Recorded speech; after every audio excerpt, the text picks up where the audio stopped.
Good afternoon. There are fears the import of vital foods and medicines could be put at risk because cross-channel ferry companies are struggling to survive. The industry claims it's losing hundreds of thousands of pounds a day during the crisis, and it's calling on the government for urgent help. Meanwhile, a union is demanding more safety improvements for bus drivers in London after 5 workers died from the virus. Well, our political editor Amanda Akass is here to tell us more. Let's start with the ferry companies, Amanda. What exactly are they saying? Well, there's a dramatic warning that there could be a real disruption to the supply of food and medicines from across the Channel, which makes up 30% of the UK's total supply, because ferry companies are having to lay off staff and cancel crossings. P&O, the country's largest operator, are reportedly asking for a government bailout.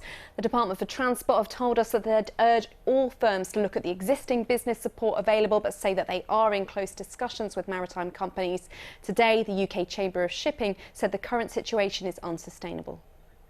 They're carrying essential supplies, goods, food, medical supplies into the UK at a time when we need it the most, but they're operating at a loss, losing hundreds of thousands of pounds every day. And what we're asking is for the government to underwrite and to share some of that risk, some of those costs, in order for those critical supply chains to remain open.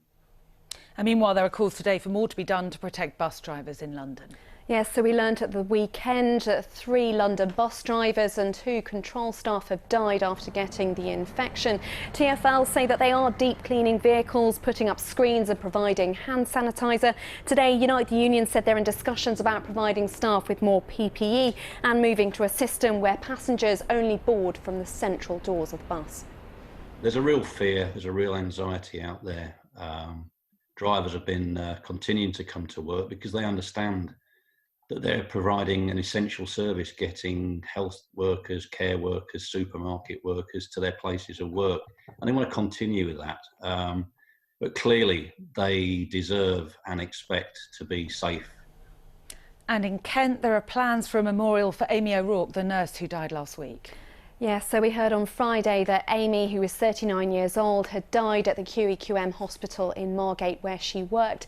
Today we've been told that there are plans for a permanent memorial for her to be set up there, and the Trust say that that will be done working closely with her family, friends and colleagues. OK, Amanda, thank you.